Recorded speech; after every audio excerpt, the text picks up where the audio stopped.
All right. I'm currently walking along a gravel road near a hedge. There's still lots of birds tweeting. You might hear some of them. I just saw a few finches flying around. So today's guest is Dan Tatton. He is one of the co-founders at Seven Movements. And the reason I heard of Dan is he just posts some really good stuff on LinkedIn. I'm not on social media anymore, and I generally don't go on LinkedIn. But every once in a while, if I have to post something, I will poke around there. And I saw this guy who I didn't recognize who was just posting, I thought, very good, very provocative comments on LinkedIn that were riling people up. But I thought he was saying good things. So I decided to reach out to him and ask if he wanted to come on the podcast. He graciously said yes. I wasn't familiar with the company Seven Movements, but they, I think, have a really good motto. I don't know if it's their official motto, but it's essentially, how do we help the non-movers get moving? Dan has this great framing. When we first start talking, he talks about his grandmother, his Baba, and he says, look, there's 0% chance I'm going to get Baba in the gym. So how can I get her moving? And I think that is an excellent question. So often in the fitness or exercise sphere, the assumption is that we have to get people into gyms. And we just know that 80, 85% of the population isn't interested in getting into gyms. And it doesn't mean that they're bad people. I think that maybe we're just trying to shoehorn people into a solution that actually isn't appropriate for the majority of the population. That's really what Dan looks at, is how can we get the non-movers moving? And he brings up a lot of really good points in this conversation. He says that in a lot of ways, the marketing for the fitness industry is probably damaging and counterproductive. I tend to agree with him on that. And his question is just how can we sort of expand people's movement bubbles, this sort of zone of proximal development idea of wherever people are now, how can we just kind of expand their capabilities out in ways that don't feel like too much work and don't feel like they have to create an entire personality around going to the gym. This was a really good conversation. I decided not to prepare too much for this talk because I thought Dan would be really easy to talk to. And I was right. We just ended up having a really nice chat about a whole bunch of things. We ended up talking about lots of things. So I actually had to cut out quite a lot of the conversation just because I wanted to keep it in around an hour. But maybe I'll release some parts in the future as well because there's a lot more to this conversation that I might add in at another time. Anyway, here's my chat with Dan Tatton. How to stand on shifting sand. How to bend but stay intact. Okay, I am here today with Dan Tatton, co-founder of Seven Movements. And I'm going to be honest with you, Dan is someone I don't know a lot about. I was on LinkedIn a few days ago, and it's the only social media I'm really on anymore. And just randomly, I saw a post that really resonated with a lot of thoughts I've been having. I didn't recognize the name, so I clicked on it, looked around, and he is someone who just had a lot of really good posts and wasn't afraid to kind of stir the pot on LinkedIn, which I always really enjoy. So I just reached out to Dan and said, hey, do you want to come on the podcast? And he very graciously said yes. So Dan, thanks for coming on. Thanks for having me. Excited to be here. Yeah, I think this one should be fun. Yeah. So I'll just let you start. Dan, who are you and how'd you get here? Yeah. So, where do I start? So I'm a Canadian. I grew up in small town Saskatchewan as a farm kid in a town about 300 people. So I was, my graduating class, I think had 15 or 16 people out of grade 9. And then I went to the big city for high school. It was like one of those kind of deals. But that also made me automatically a multi-sport athlete growing up, because if you didn't play all the sports, you didn't have a team because you just didn't have enough kids. So I was an athlete really early, fell in love with movement and exercise and all that stuff. So I ended up going to University of Alberta, Edmonton, took my bachelor's of physical education and got my bachelor's of education, thought I was going to be a teacher. But then got into this world of entrepreneurship and fitness and kind of that blend of them all. And that's sort of what led me to now running a company called Seven Movements, where we build movement snacking prescriptions for different populations of people. And our goal is, from the beginning, our mission is how do we help the non-movers get moving? So that's what I think that's what I post about on LinkedIn. That's probably what you sort of noticed and what brings me here today. So yeah, there we go. I think first question has to be, when you talk about this idea of movement snacking. So what is movement snacking and how did you build an organization around it? Yeah, it's actually something why don't I tell you a little bit the origin story of Seven Movements, because that always kind of gives everyone the idea of what we're up to here. So I was working right out of university. I started working for a fitness club in Edmonton, and my now co-founder John Sinclair was my director of education at the time.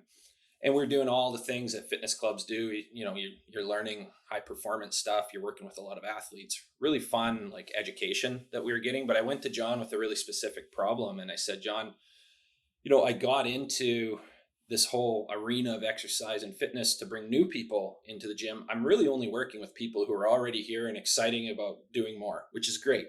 But like, how could we get more people into this world of exercise? And John asked a really good question at the time. He said, like, Dan, who do you have in mind when you ask this question? And I said, well, who I'm thinking of right now is my grandmother. She is a gardener, and her body was at that point where it was just starting to break down a little bit. And this activity that she once loved doing was now becoming this activity that brought her pain. And she was spending less time in the garden, which meant she was spending less time moving. And I said, John, there is zero chance I'm getting Baba to come into the gym. And if I ask her, she's probably going to slap me upside the head.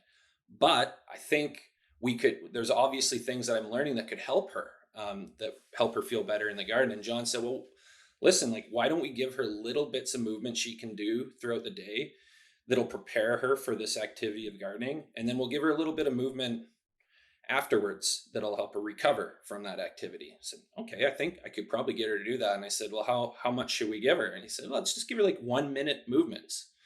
And I said, well, how many should we give her? He said, I don't know, seven. And then that's kind of how Seven Movements was born. It was really, really scientific. It was just kind of a couple of guys jamming on like, how you help Baba feel better in the garden. But that was sort of the premise, where we're like, okay, could we create an exercise intervention that would help bridge people into this space of exercise and go, yeah, I'd use movement if it helped me feel better doing this thing that I already like doing that involves movement. And I think for us, that shifted our perspective of like, hey, how do we turn this into a thing? So we actually ended up going to a bunch of physicians in Canada, and we said, hey, we have this really cool exercise intervention. It seems to help people get moving who weren't moving prior. And they're like, oh, this is really, really fantastic. You should do some research on this. And I said, well, I've never done research before. I don't even know what that looks like. So I ended up finding Professor Jonathan Little at University of British Columbia, who was researching this thing called exercise snacks. And I was like, okay, that sounds like movement snacks. That's something along the lines of what we're doing. And it was the same idea. It was like, hey, how do we do little bits of movement frequently enough to elicit some sort of outcome? Now they're exercise physiologists, so they're looking for more like metabolic, cardiovascular outcomes. Whereas I'm very interested on the behavioral part, like how do I turn you from a non-mover into a mover? So we always have really amazing discussions with our research team. But the idea of movement snacking itself, I think is, it can be probably defined pretty broadly. How we do it at Seven Movements, because it's just what we do as a company, is our movement snacks are either 1 minute interventions that you do very frequently throughout the day, or they're a little longer 7 minute movement snacks that are more like outcome based, where we're trying to elicit some sort of response from the body, or from your sort of like psychological point of view at that moment. How can we use a 7 minute movement snack to make you feel better in the moment? That's great context, and it's amazing how many people I talk to, myself as well, actually. But I did an interview a few months ago with Dr. Kieran Fairman, and he's an exercise physiologist, and he said the same things. Like every single program I design, I think, would my mom do it? You know, could I get my mom to do it? And it's the same with us. And I know exactly what you mean. The idea of trying to get my grandmother or my mom to, or in this case, my dad actually, to get them into the gym, forget about it. It's just absolutely not going to happen. And I think we could spend a lot of time and money and effort trying to get people into the gym, but sometimes I feel like, well, maybe that's just not the solution. Maybe the solution isn't that everybody ends up in the gym. Maybe the solution is that we give people the tools so they can get the benefits of exercise and movement, throughout their lives. I like the idea of movement snacks. We have a program as well, our Movements for Life, and one of the components is just like finding ways to get more movement into your life. The way we do our movement snacks though is probably maybe a little bit more haphazard. It's more about finding opportunities to move. I'm kind of interested to yeah, and it's a great way to do it. I think it's really nice to kind of draw people's attention to the opportunities to move around them and see how they can work it in. But I think there's also nice to do things a little bit more systematically as well. So I'm kind of curious about like what this looks like. I know you have a few different programs, and I saw that one of them helped with fall resiliency and fall preparedness. Could you talk about that program a little bit? Yeah, definitely. And actually, like I'll share with you and your audience, like at Seven Movements, we've been doing this since about 2013. And we've had so many iterations of how we deliver this intervention. And over the years, we've just listened more and more to this population of like, hey, how do we do this? Like, how do you want to receive this information? And how do you want to like interact with either the technology or even just the programming itself? So we used to like we have an app, a web app where we deliver movement snacking interventions through that app. But what we were told pretty early on from this group of folks is like we can't just hand you an app and expect you to be excited about movement all of a sudden when you haven't been moving for 40 years. Um, and especially what so kind of circle back a little bit, the way we often interact with our audience or the people who kind of start movement snacking with us is through our practitioner partners. They prescribe our protocols, our movement snacking protocols. And what's great about that is they have the trust and authority already with that patient or client, and they're saying, "Hey, you're at risk for falls right now. Seven Movements has this fall prevention, movement program. You should try it, right? You should give it a shot." And the way we've organized these protocols, um, again from just learnings over the years, is we do 30-day protocols, but we've integrated education with a practical component, which is the movement component. So you can just imagine a daily lesson, a daily micro lesson or snack of a lesson combined now with the practical application of a movement snack of what you just learned, right? So we're going to teach you about why circulation is so critical in like before you start moving. And we'll teach you like this rub and scrub osteofascial technique. And what we really learned from this non-moving audience that surprised me, I don't know why it surprised me, but it did, is they were really into the education. They wanted to know why they were doing what they were doing. So fall preventions are really, or fall resiliency is actually what we call the program. Um, it's really designed with that sort of end user in mind, and like, what do they need to know that's going to make them more confident and competent in moving around their movement bubble, as we call it. And then how can we give them, movement snacks progressively over those 30 days that'll help them just slowly start to expand their movement bubble. So, like a really great example of this is someone who hasn't moved for 40 years actually doesn't really even understand or have confidence in moving beyond like these short little, hey, I'm moving now, I'm doing a lunge. And what we do in fitness quite often is we say, well, that's not a lunge, or we start arguing about whether it's a lunge or not.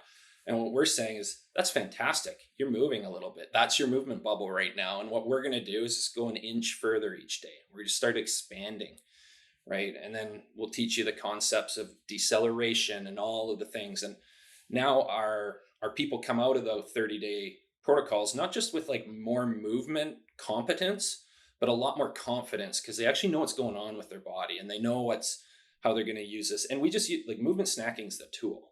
It's just the tool that helps them um, have an accessible way to participate in exercise that they didn't have before. And a lot of the graduates out of those protocols then go into our message right at the end is, hey, what activity do you love that you haven't been able to do for a while that you'd like to start participating in? Or, hey, maybe some of them are like, I've always wanted to go into the gym. I feel a little bit better about going in there now, which is really, really exciting for us. So that's sort of how we organize our programming, and how we deliver it. And it's really transitioned, like say over the years, we used to hand people the app and go, here's a 30-day movement snacking program. Do these movement snacks each day. And it was effective, but not as effective as we wanted. There are a lot of different threads I want to pick at here. The app one is interesting, but I'm actually going to go a little bit further back. And you mentioned that you studied education in university, and you said I thought it might be a teacher. You got into fitness as well. How much of your education background bubbles up through this? Because a lot of the concepts you were just talking about, I've got a bit of a teaching background as well, and I was going to ask you about that later. But how much of this is just good teaching and pedagogy? Because you said some things I found really interesting. Yeah, it's interesting you say that because as I started to learn that our audience was really interested in the education component, I got jazzed. Like I was excited because exactly that. I'm like, this is what I know. Like, yeah, I know fitness and exercise, but I know education and I know how to deliver education, particularly in like this modern environment. And the movement snacking thing lines up with how we consume information in the modern age. Like it's smaller snacks, little bits of information, and then followed by like this practical component that reinforces the learning component. And I'm like, oh, this is magic. So yeah, like I'm uh, I lean heavily on my education background now is how we design these Yeah. programs. How'd you come up with the idea of the movement bubbles and the sort of expanding them out? Well, full disclosure, that's my brilliant co-founder, John Sinclair. He Is it all uses right? so many analogies like this. And then what's really interesting is when we have discussions, because he's truly the exercise expert. I'm sure we'll get into like this expertise conversation. So we have such amazing conversations because he starts talking about what needs to happen, and then my mind goes to like, okay, who is our non-moving audience, and how do we allow them to participate in this conversation without coming over the top, like sort of heavy handed on the expert's going to tell you what to do, and just invite them in and like, hey, here's how we're going to learn about today, and here's how we're going to. So like the movement bubble concept, John always used to tell me like, we're moving through these three dimensions in space, and he'd walk me through it, and then as it started to apply, especially to older adults, this became really started to make sense to me. Where I'm like, yeah, that's how my dad moves. He's got Parkinson's, and so he's got some other movement challenges. But instead of telling dad like, hey, you can't do this type of exercise, it's like, hey, here's this version of this movement that you can do. It'll actually make you feel better. It'll help you walk better. It'll help you stay more balanced, all that kind of thing. And he just, when people imagine a bubble around them, they can sort of imagine what that looks like now, expanding it. Right. So John's brilliant with his analogies like that. So I definitely can't take credit for that one. I was just thinking because it's like a much more accessible version of Vygotsky's zone of proximal development, and but this idea of the movement bubble and expanding it, it's yeah, it's interesting. The reason I was smiling when you were talking, and the podcast audience won't be able to see this, but I was just writing down loads of things because so many of the terms you use are terms that we use as well. So like we have this term movement snack, but this idea of expanding bubble, and then I actually highlighted this idea of confidence and competence. So how competence sort of leads to confidence, which can help lead to motivation. And it's interesting because it was actually a cycle that I first saw in Canadian movement literacy, physical literacy pamphlets. They had this sort of expanding cycle model. So a lot of people who are familiar with the fear of falling framework or pain avoidance models and things like that. And in Canada, they had this physical literacy thing where they were really focusing on building up people's confidence. No, building up people's competence so you can build up their confidence so that you can increase their motivation and create this nice virtuous cycle. And I thought you just did such a nice job of explaining that. And then a lot of what you're saying about like bridging and making participation more accessible. I mean, it just all really resonates with me. And I was smiling as well when you're talking about the lunge thing. So much of I don't know, the assumptions of exercise culture, and when we train personal trainers and things like that, it's teaching people points of performance. This is a lunge. This isn't a lunge. This is a squat. This isn't a squat. And it's funny because in the real world, when you're just trying to perform a task, if there's a movement challenge that like presents itself to you in real life, nobody nobody cares, what your squat depth is, and what percentage of ankle dorsiflexion you achieve, or hip flexion, things like that. You just want to get the job done, and that's one of the things we found as well, especially working with our older populations, is if you come into a group class with the assumption that people should squat, people should do a deadlift, people should do this kind of hinge or whatever, it automatically creates a sense of disappointment in people because they feel like I haven't done this right, where exactly like you said, hey, great, you did this, you were able to accomplish this, you got to this depth, or you were able to tap this cone or pick up this object or whatever it is, sort of being agnostic about the biomechanics behind it. Um, I thought what you said about the app was really interesting. So you sort of started off with this app, and at one point you kind of hoped, well, if you just gave people the app, that maybe that could get people into it. But then, listening to people, they wanted the education, they wanted the context. But it reminds me of something you mentioned in one of your posts, which is that when you first started, you had a lot of ideas about like gamification. Um, a lot of these ideas about push notifications, keeping up whatever adherence streaks, all these different designs that we see in social media, casino, video game design, all these things, which obviously can be used for good, but then are also elements of dark design patterns as well. But I thought it was kind of interesting that you said that you sort of started off with some of these elements and pulled back a little bit. Can you talk about that? Yeah, for sure. We've learned so much over the years. So yeah, I think when we first started, we had sort of designs on how do we use user experience and design to help bridge behavior. And I'm not definitely not gonna poo poo on that. There's real science to back that. However, like what I see in that space quite often is the technologists who are building the technology and even the scientists who are researching the piece. None of them have coached humans. Like none of them have actually interacted with a non-moving person and had a conversation with them. And to be completely upfront with you, like I think when we started, we were doing the same thing. Like we weren't talking a lot to the user, we were talking to them saying, hey, we have this new intervention. It's the easy way to start moving. Here's an app. We're going to build streaks and does all these like, fun things that you can do with apps. And what we learned is like, that's not enough to put someone who is not participating in this behavior and just start them participating. Like it's not the same as a casino where you have outcome of this immediate outcome of cash when you win. When you do a movement snack, like our goal is to make you feel better in the moment for sure, but what we really discovered from our audience is they're so outside of their bodies and outside of feeling their bodies, they have a hard time distinguishing that. Like I'll give you a really good example, Andrew. When we ran our first study, a research study with University of British Columbia, we were trying to get our participants doing 4 1-minute movement snacks throughout the day. And our researchers, being exercise physiologists, wanted to get them to 80% heart rate max. So we do a 1-minute movement snack and we'd ask them 2 questions at the end of it. What was your rate of perceived exertion? So, like, how hard was that? And then how much did you enjoy that movement? And what we really, really discovered is when they were in the lab and they had a technician yelling at them, they could get to 80% heart rate max because they could not self identify that when they were on their own. And it makes so much sense. Like, if I asked my mom to get to 80% heart rate max right now, she would start moving and she'd be like just blasted and she'd probably be at like 50 or 60 because it's the hardest she's moved in a long time.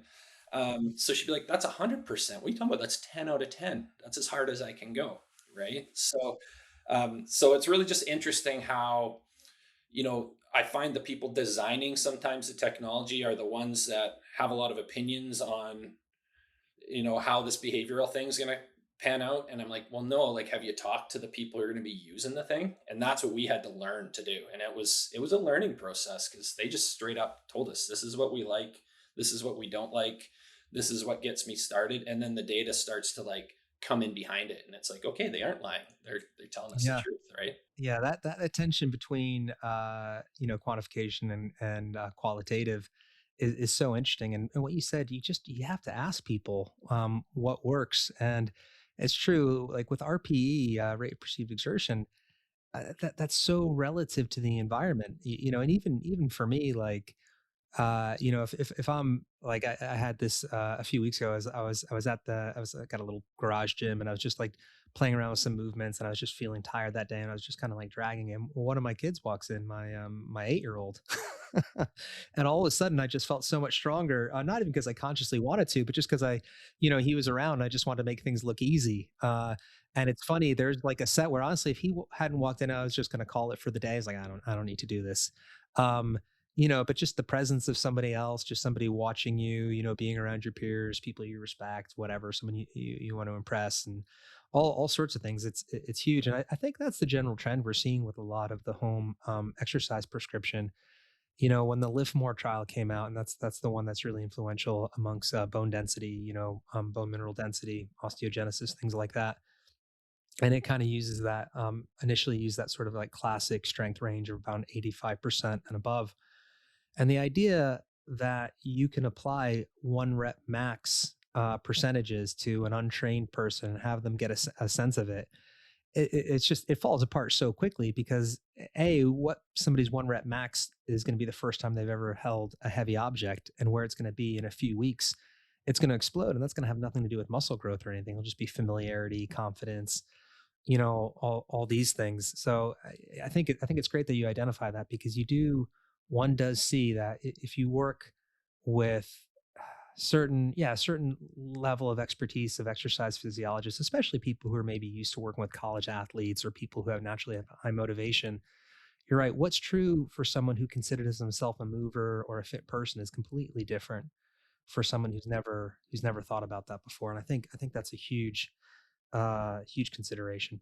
Yeah, completely different frame of reference, right? Like that's and that's where the education comes in. And once they start to learn, and again, there's like this kind of, you pointed out, like this qualitative effect of like how they feel in their bodies matters so much. Like how confident are you in this squat movement for a minute? And what what we forgot when we ran that study is like getting someone to squat for a minute straight for 60 seconds. That's a lot, right? And we're doing this to a poor non-moving population and saying, hey, like, we need to do this 4 times a day. So yeah, we missed the mark a little bit on some of that, but that's why you do it, so you learn and you kind of like Yeah, you figure got to iterate. Yeah, it's what else? I mean, you said a lot of good things in the last statement, but as well, kind of this, I guess in behaviorism, they call it contingency trap, maybe, but just this idea that exercise doesn't feel good at first, like, and you're right, from a behaviorism standpoint, if you're in a casino or something like that, and you win that jackpot, you get that immediate hit of a sense of reward.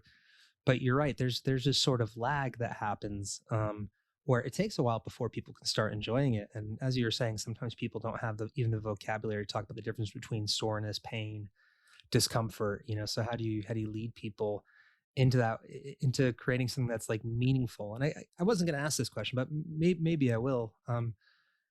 It sounds like a lot of what we've been talking about is like narrative and stories that people tell about themselves. I'm not a mover, I don't exercise. How do you address that? What are some observations you've made about how you can get people to change stories about themselves and how active they are and what their capabilities are?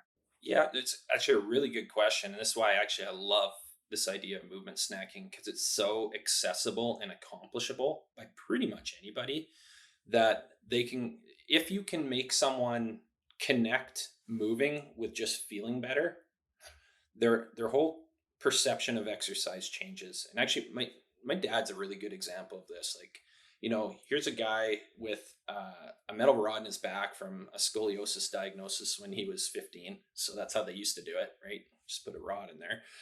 So he's got all kinds of movement issues already. Then he gets diagnosed with Parkinson's.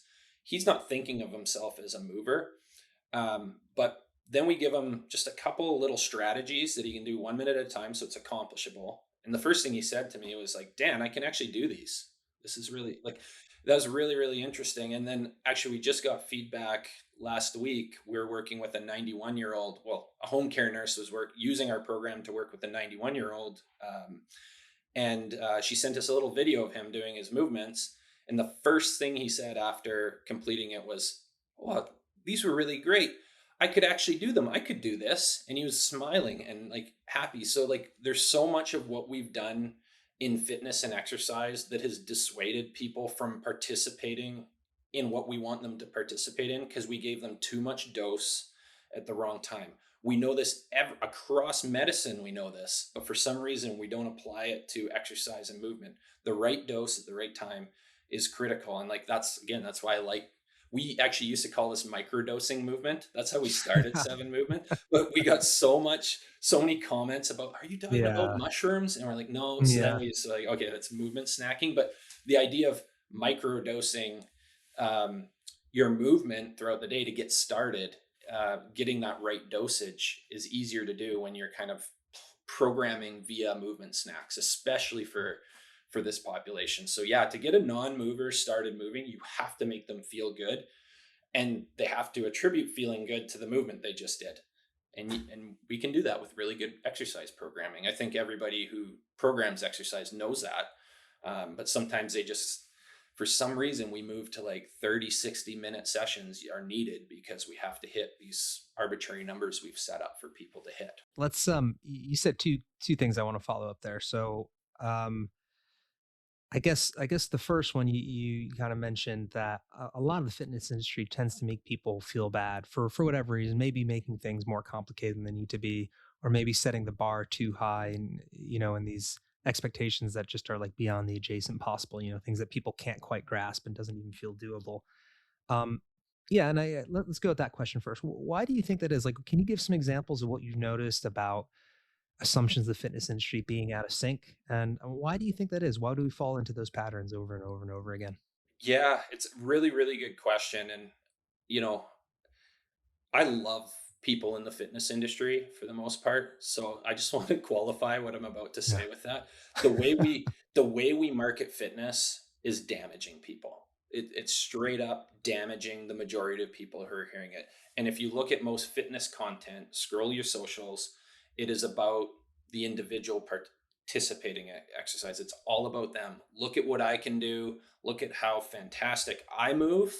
And if you just do my magic program, you'll be moving just like me, and you'll be able to make videos just like this, or you'll look just like me. And it's really, really damaging. Like I think, and I think to give them some grace, or to give the fitness industry some grace, that's the content that seems to be consumed really well on the market side of things, right? So like that's how you get attention, is you do some feat of strength or some crazy like flexible pose, and that's the thing that gets all of the attention. So like that's what's happening right now. And I think we just need to, as an industry, if we can start to just, I call it creating more bridges, bridging more people into like, hey, we can start here, and it's okay that you can't do what I can do right now. And you don't ever have to do what I do. Like the fitness nerds that I know, like John, my co-founder, like he's working out 2 3 hours a day every day. Like, he loves it. Like he's a gym rat. Not everybody is like that, and they don't need to be in order to be healthy, right? And we just need to lose that whole communication style out of the fitness industry. I don't know if we will. Sometimes I've completely just shut my like cut my own self off from even associating with the fitness industry sometimes, because but then I meet people in it, I'm like, oh, they care a lot. Like they care a lot. We're just not figuring out a way to communicate with these non-movers. It's a good point. There are a lot of really caring and empathetic people within the fitness industry, within the fitness sphere, and it's interesting because in a way it's harder and harder to talk about the fitness industry, I think, because you know 15-20 years ago there were a lot of things that bothered me about the fitness industry. They might not be the things that bother me now. But now when I talk about it, a lot of what I'm talking about is really influencer culture and sort of the perverse incentives in social media. And even a lot of professionals who study social media anymore, they don't even use the word social media anymore. They use the word digital media because most digital media now is not really interactive. It's not really people sharing things with their friends. It's that sort of passive consumption that we get on TikTok that is just maybe I might even use the word microdosing, macrodosing. It's like a hyper normal version of what cable TV was back in the 80s. It's just this constant stream of stimulus, and it almost has nothing to do with whatever the purported topic is. It's just constantly giving people this sense of novelty, these doses, I guess you could say dopamine or whatever else. But yeah, it's tough. So I don't know how we could begin to fix it. And The joke I always make is, this podcast is ostensibly about wellness and fitness, but I usually end up using the word neoliberalism or late stage capitalism at least once per episode, just because these are deep systemic issues, and you couldn't even say, "Hey, stop it." There's no one to even say, "Hey, stop it," because obviously that's where the incentives are, like you said, and it's getting even tougher now, obviously now, because I think things like steroid culture have become normalized. The various peptides are so much easier to get now than they were a few years ago. Plastic surgery and all these things, and like I go back and forth, and I don't want to put you in a difficult spot because Do it. I don't people, mind. nah, all right, fine. Well, man, people can do whatever they want. I don't mind. People can do whatever they want, and it's like it's totally fine. Like if you want to up your T levels, or if you want to take whatever peptide helps with that's fine. But it's like also stuff has just gotten weird. Stuff has gotten weird in a way that if you took someone from 2026 and you put them in a time machine and had them talk to their 2014 version of themselves, they'd be like, "What are you talking about?" And just the way that we've normalized certain things. And I'll use plastic surgery as an example. Like, look, if you want to get plastic surgery, it's absolutely fine. What's interesting to me is how quickly it's become normalized, and there's a bunch of things that have happened in society over the last, well, let's say 15 years or so. There's never really a conversation about. We've just kind of shifted into this, and a lot of stuff that used to be weird internet subculture is just the world now. Like when I talk to most people, I kind of assume that they have actually quite a deep knowledge of weird stuff that is happening on the internet, or even if they don't know about it directly, it's sort of infected their brain one way or another. So that's not a question, that's just a comment, but I'll Well, throw it over to you. yeah, Yeah. one thing, Andrew, like what I notice, and maybe you notice this as you get older too, is especially in the fitness industry, like you just get pattern recognition. So a lot of the stuff I see today is the same pattern, but it's just different stuff, right? People listen to the podcast have heard me say this before, but that was kind of my origin story for leaving the fitness industry. I remember I was at a convention in Singapore, and I don't know, I was giving a talk on something, and I just remember looking out over the expo space and thinking, man, what are we doing here? What are we doing? I was just looking around, and it's like you said, you see the same sort of ideas sort of repackaged in slightly different proprietary ways, which is a pretty good evidence that none of this stuff is effective or is necessarily going to work, because if this stuff worked, we wouldn't see it get repackaged every 20 years or so. Obviously, we need to take a step back and look at things at a deeper, more systemic, complex level, because it's like you said with the fitness marketing, so much of it focuses on the individual, as do a lot of the interventions, and everybody having, even if everyone had their own gym in their garage, that would still not even begin to make a systemic difference in people's accessibility to movement and overall health, because it's just not a solution that's going to scale up. Yeah, with the GLP-1s, I thought it was interesting because I hear a stat, and every single time I hear it, I think that can't be right. But the stat I keep on hearing, I've heard for the last month, is that 1 out of 8 Americans is on a GLP-1 now. It wouldn't surprise me. I know I was having a conversation with, I think it was an insurer that was telling us about like a hospital group where like 40% of their nurses were on a GLP-1. And again, like I don't know if I have enough of an educated opinion on whether that's good or bad, or like what the outcomes of that is going to be. I'm just talking about more the pattern that I see is like, ooh, new thing. How do we organize like our system of fitness around this new thing? And it's going to be like this gateway. And I know it's going to be the exact same thing it's been forever. 80% of the population will not be participating in exercise, no matter how many trackers and new biohacks and new like things come to the market. 80% of the people will continue not to be participating in exercise unless we give them a bridge from a programming standpoint to get started and start to feel good in their movement. It's a similar stat over in the UK. It's generally any one time, 80 to 85% of British people are not participating, at least in the way that exercise is defined.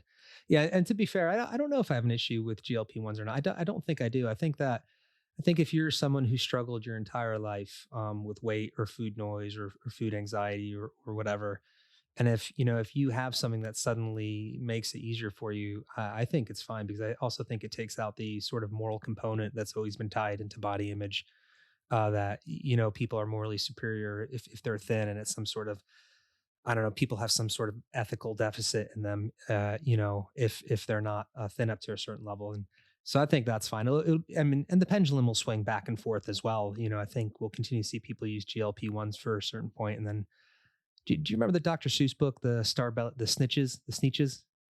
Do you know this one? And so for people who don't know, there's two Sneetches, two groups of Sneetches, and they're like these fantastic animals that live in a Dr. Seuss world, and half of them have stars on their bellies, and half of them don't. And then one day, this guy comes into town. And he has a special machine where you can pay $5 to get a star on your belly. And then all the Sneetches have stars. So then what happens is he makes another machine because all the Sneetches who used to have stars, they get angry because they can't differentiate themselves. So the special machine comes and they take all the stars off their bellies, and it sort of goes back and forth. And you could insert that into any trend. It's just the natural sort of pendulum motion of these sorts of things. So we'll see where we are in another 5 years with whatever kind of signaling people use in order to to show physical health or virality or whatever, sexual potency or whatever. Yeah, yeah. It'll change. We don't have the longitudinal, evidence on what the long-term effects are going to be anyway. But you're right. It's like, man, if we just create more opportunities for people to move and for people to feel confident in moving, this would solve, a lot of those issues as well. So I mean, I think with the GLP-1 thing, we'll have to wait and see what happens. But I think you're right. I'm not comfortable with how heavily they seem to be marketed either formally or informally. The fact that they've kind of taken over culture so quickly, and we've seen that reflected in what celebrities look like at the most recent Oscars and things like that. So obviously there's big cultural changes. You mentioned something in one of the previous comments way back, however, a few minutes ago, and you were talking about this effort to sort of medicalize fitness and movement, and it's a tricky one because I know that obviously you work with researchers and you've worked with medical practitioners and things like that. But how do you find that balance? Like where does exercise or fitness or wellness or movement or whatever you want to say, is it something that should be medicalized or is it something we should keep separate? What do you think about that? Yeah, I know it's a good question. I think it definitely has a place.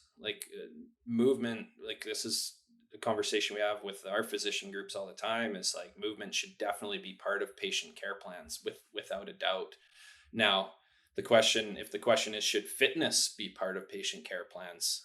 I don't know. Like that I'm much more uncertain about because what I see, you can't prescribe.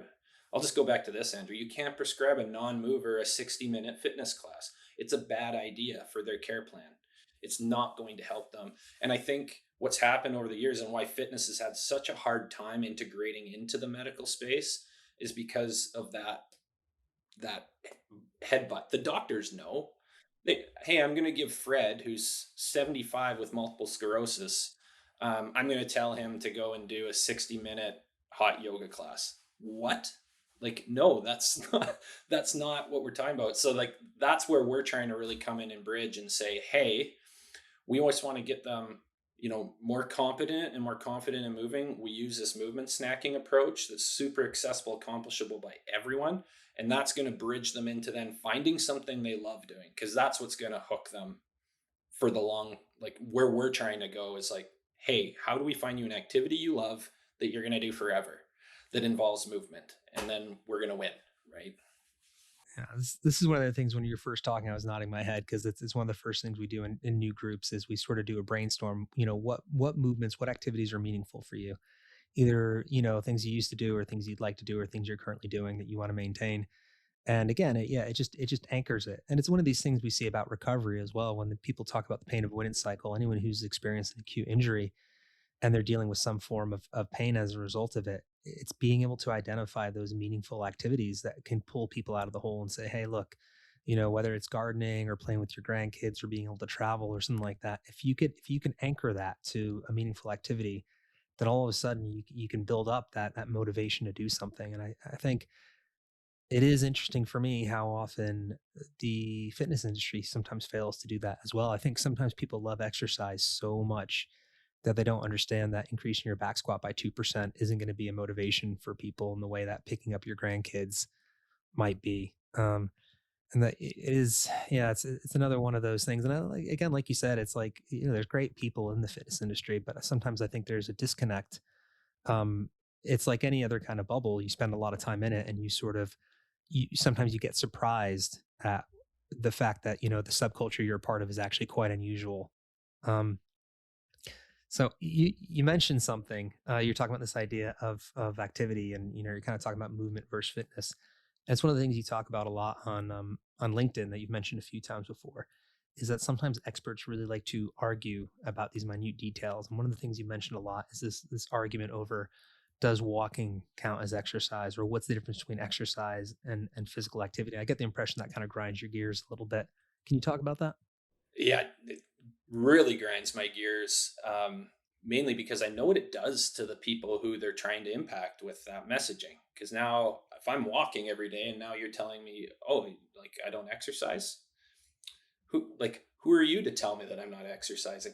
Now, like, I'll preface everything I'm saying. I get why the experts are arguing on this. I'm not oblivious to, like, there's an important distinction maybe in the literature or in the science where you're going to be talking about physical activity versus exercise. Um, but when you're putting it out in an attempt to be the smartest person in the room, in order to attract more attention to you and your practice and the way you do things, I've got a real problem with that, because you're doing damage to that audience that you're talking to. If you're having that conversation in I don't know, at a scientific conference, completely relevant, and I think it's really probably important. I don't even know the nuances of that discussion. I just know what it does to the population that I work with, because they tell me, like, I get emails from people of like, "Hey Dan, like I was reading online that the walk that you guys are telling me to do doesn't count as exercise." And I'm like, "Oh boy." So then they the one email I got, she didn't do it. She didn't go for the walk because, like, well, this isn't doing anything. You need to give me something else because I need to be exercising. And I'm just like, this is insane what we're doing to people. And it's all from my perspective of what I see, especially in like the social media space of when experts start. It's ego. It's just complete ego, and maybe a little bit of scarcity thinking, because they're like, well, I'm competing for this small market of people who are actually participating, and I need to differentiate, so I'm going to show them why my way is the best way. But we just talked about 80% of the population is not moving. That's a pretty big market to go talk to and invite Yes. into this space, right?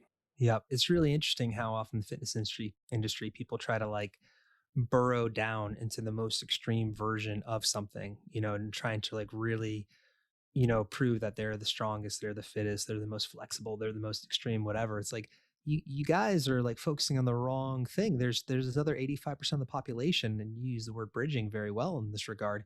If we can just pull them over just a little bit, and you could get someone who's currently not exercising, you can get them to engage with physical activity in some way, surely that's a greater win. And there's in public health, there's a theory. It's called Rose's prevention paradox.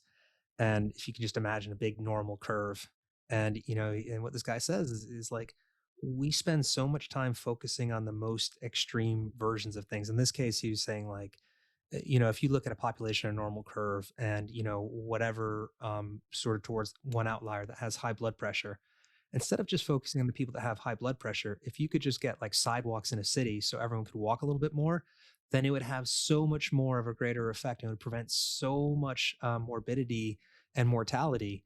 And it's like we just need to nudge things over. If we could just nudge things over and make them accessible, then the net good would be so much better than, like you said, kind of arguing on these things. And to be fair, I understand why people do that as well, and I think that definitions are important. Um, but you're right. It's one of the things that bugs me on social media. And there's a post that bugged me the other day, and I decided not to do anything about it. But it was someone who's criticizing groups of people that work with older adults, and do things like play games, and do interactive activities and focus on the social side of things. They're like, oh, this isn't passing the threshold, you're not going to pass this exercise threshold to induce osteogenesis. Like, yeah, but that's not what you're completely disregarding the why of this. You're getting people outside, they're having a good time, they're interacting with people, they're making friends, they're getting fresh air, they're leaving the house. They're working on balance, and they're working on like impact and things like this. And all these things, they're not even doing it because they're supposed to. They're doing it because it's fun and it doesn't feel obligatory.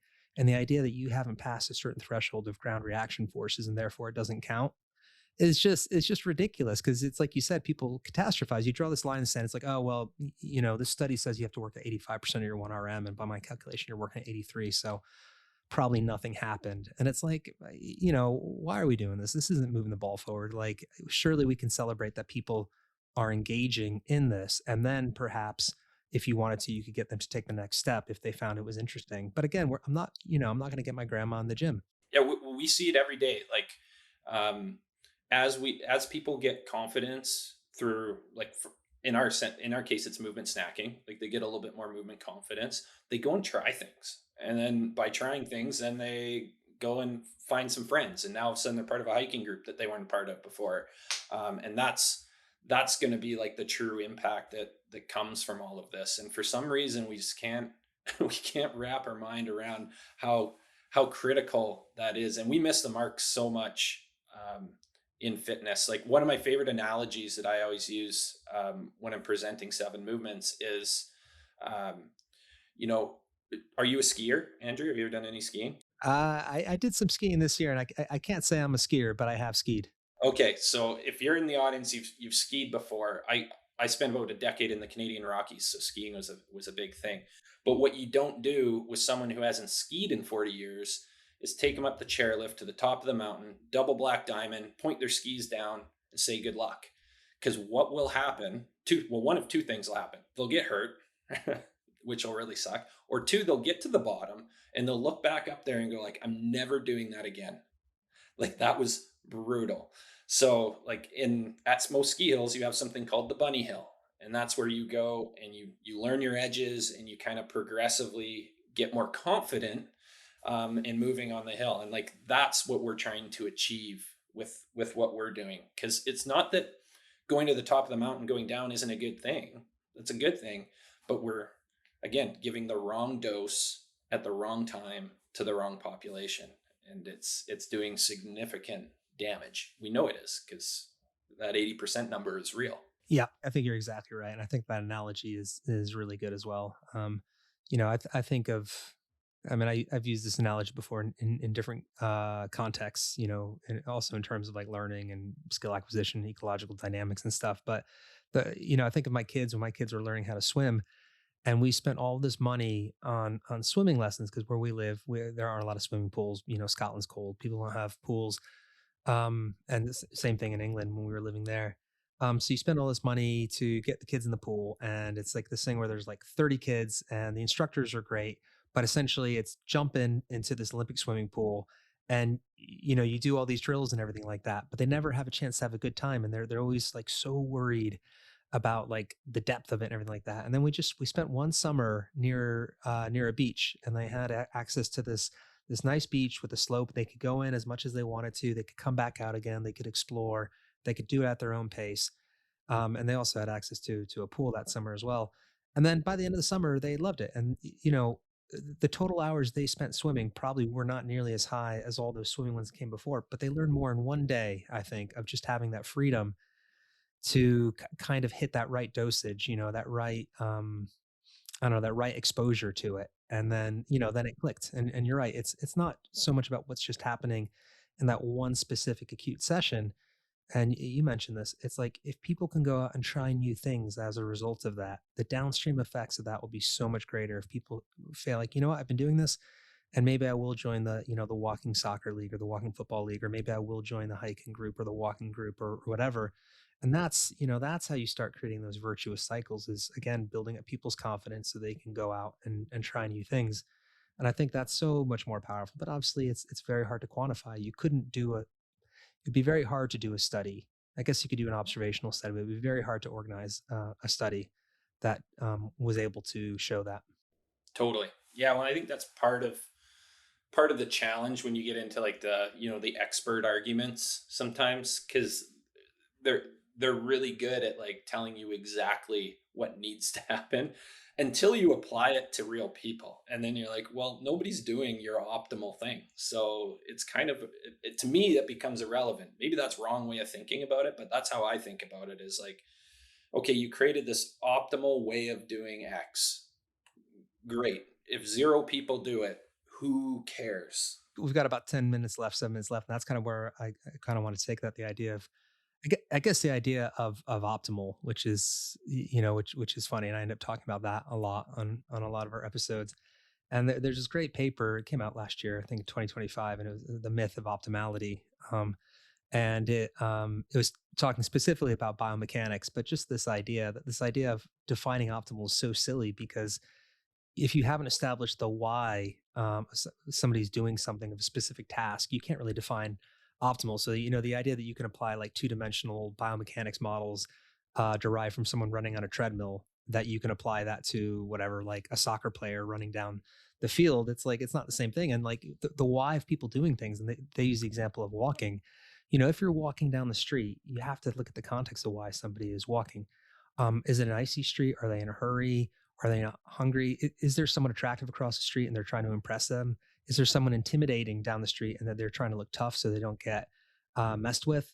They're all the, does their ankle currently hurt, and have they adopted a gait to work around this pain? And like this idea that you can somehow encapsulate optimality. And obviously that's just a simple example of walking, but this idea that a certain intervention can be optimal without actually taking the context in it. Like it could be optimal by a physiological standpoint. We could say that, look, in a group of 100 people, this specific intervention increased people's vastus lateralis cross-sectional area, musculature by an additional 1%. It's like, okay, that's fine. And there's all these great ideas in public health. There's this idea of the conflict between efficacy and effectiveness, and efficacy is how well an intervention works in clinical settings, and effectiveness is how well does it work in the real world. And also this idea of metis versus techne, which is this idea of book learning versus experiential learning.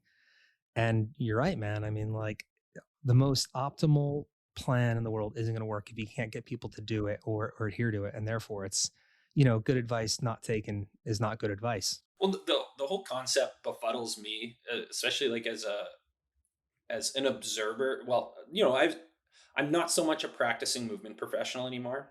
Definitely was, but I've like observed this space now, and just someone who like admires athletes and athletics.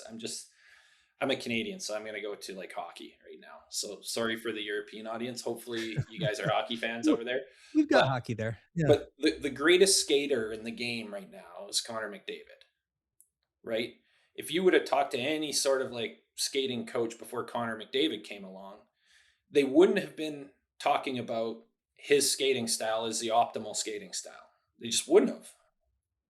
Guess what? Like people are variable. There's different ways of doing things. So to me, like this whole idea of optimization in movement, especially, it doesn't hold much water to me. Now I know like there's probably some exercise professionals on the rehab side of things that would argue with me is like, no, there are optimal ranges and okay, gotcha. Like I get it. But what I'm talking about is like how we apply this to the actual population. It doesn't even like it doesn't even make sense to even have the conversation. And then when you start to apply optimization to health, well, you've seen my LinkedIn post. Like I think it's it's a whole bunch of people creating programs around their ethos that no one will do, or like eight people will do. And they'll get a bunch of testimonials out that, and then they'll sell it to a bunch of people who won't do that program. It's also the cost of being weird. What I mean is like in the early 2000s, I was never strict paleo, but I a lot of the the beliefs around paleo diet and stuff, I thought they made sense. Especially in the less extreme versions of it. So there's a lot of stuff I didn't eat, and I never like developed full blown orthorexia or anything, but it was like I was definitely awkward to eat around.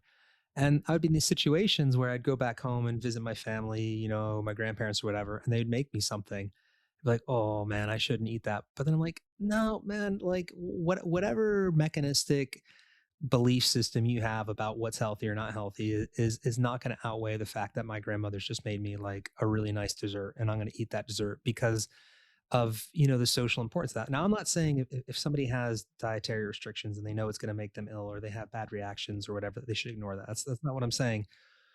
But again, like I used to do intermittent fasting back in the early 2000s and mid 2000s. And when I met Jill, who's currently my wife, I still used to do intermittent fasting. And then, we got married and we started well, we started living together and we got married. And I just realized, you know what? It's actually more important for me that I can eat breakfast and eat dinner with my partner than, whatever assumed benefits is supposed to have for my metabolism. And I think that gets missed out all the time. This idea of what's optimal is how much you miss out. Is it optimal if you're up at 6 o'clock every morning, 5 o'clock every morning, and you don't get to see your kids in the morning or in the evening? Is that optimal? I don't know. I mean, you're going to die one day, and I guess you got to decide. Are you really happy that you got your back squat up, or should you spend more time with your kids? And I'm not like everyone has different priorities, and I think it's totally fine to prioritize exercise and stuff like that.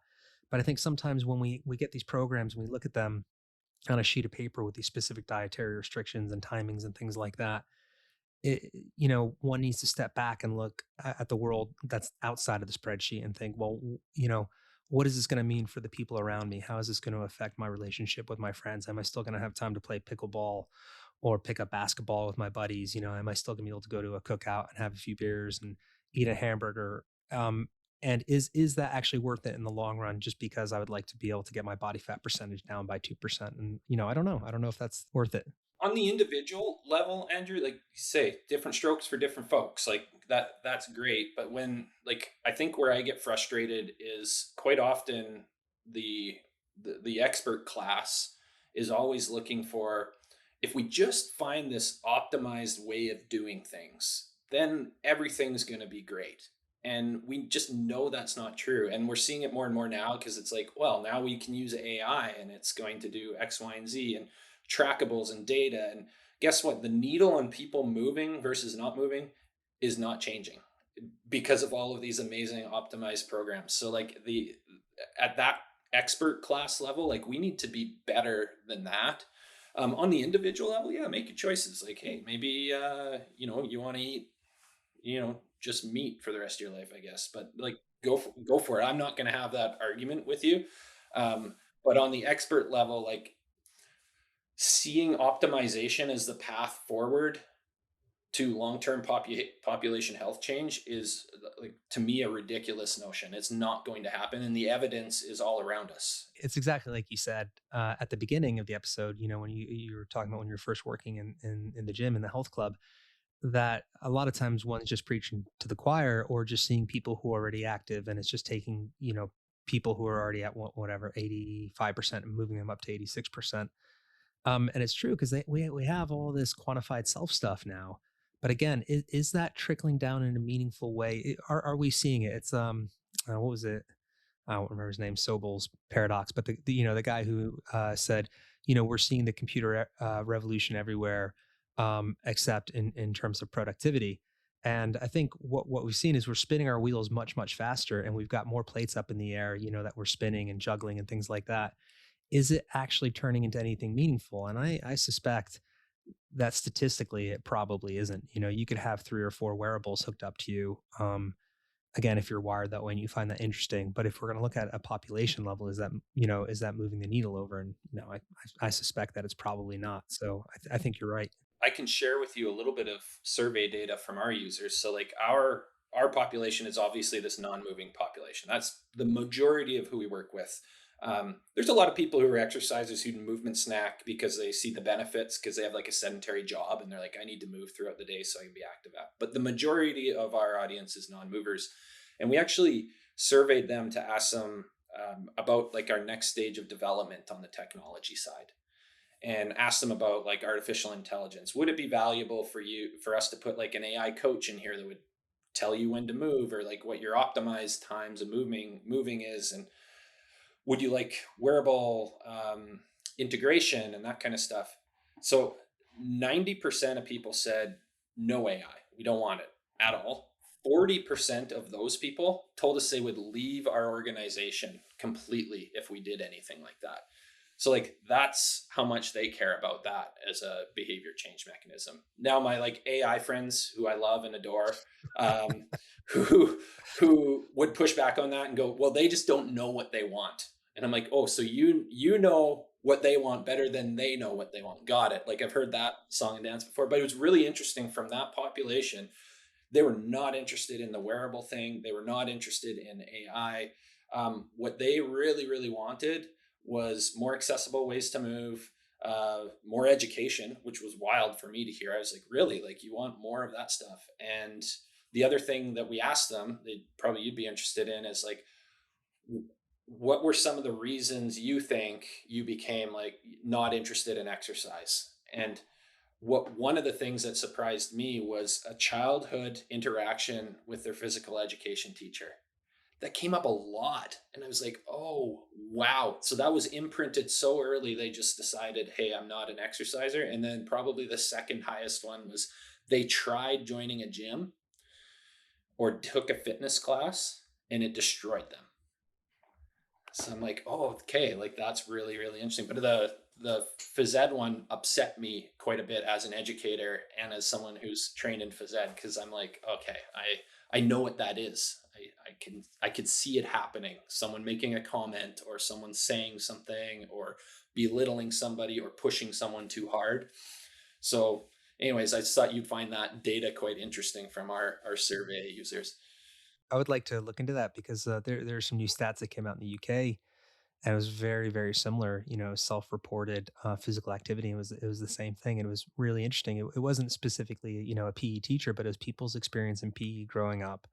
Either as a young kid or as a teenager, and that for whatever reason that set the narrative for the rest of their lives about how the stories they tell about themselves and their relationship with movement and their body. And it is really interesting, and I think so much of a lot of what we do, both you and I, um, is kind of helping people who, whatever reason, I don't know if that's trauma or a bad experience or a narrative or whatever, and trying to undo that a little bit. And what I found is once people build that confidence, um, then they can start to give themselves permission to enjoy movement or to be competitive or to take it seriously.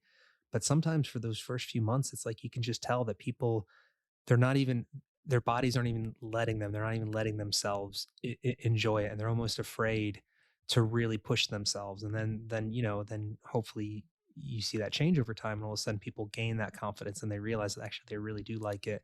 And even then the quantification stuff can become more meaningful. Once people can sort of admit that they enjoy this stuff and say, hey, you know what, I do want to use a heavier kettlebell, or I would like to get a little bit more work done. And that's great. That's creating those virtuous cycles again. That's good, man. We covered a lot. We did. We did. I want to be respectful of your time, so I'm going to let you go. But Dan, thanks so much for coming on. I really enjoyed it. Yeah, this was really fun. I love having these conversations, and I hope, like, my intention with these things definitely isn't to come across as judging how people are doing things in this space. Um, I always kind of leave with a couple of quotes that I know hold near and dear, and I always have them in the back of my mind. So my grandmother just turned 100 yesterday, actually. Wow. And Wow. one thing she told me that stuck with me always, she said, Dan, everyone's doing their best. So that includes the experts that I'm poo-pooing on and everyone in the fitness industry, and everyone's doing their best. But I always encourage, my other favorite quote is from our friend Ted Lasso, who was coaching over on your neck of the woods, who said, be curious, not judgmental. Right. So let's just be curious in this space and see how we can help this population get moving a bit more and get confidence. And I think conversations like this hopefully spur some thought and Yeah. maybe some debate and get people thinking a little differently about this space. So I really appreciate you giving me a platform to come and chat with you. And I love what you're doing and excited to see what comes next. Yeah. Yeah. Same to you as well. And thanks for ending it on a positive note as well. I think you did a really nice job of going in there and questioning a few assumptions about the way things are done, but then also being generous towards the people. So yeah, thanks for finding that balance. I appreciate it. Awesome. Day, night. It's a daily exercise. It's a daily exercise. It's a daily exercise. All right, so that was my chat with Dan Tatton. I hope you enjoyed that one. Dan just said a lot of good things. I liked his analogy about the ski slopes. Essentially, that if someone wanted to start skiing, you wouldn't put them on a double black diamond and push them down.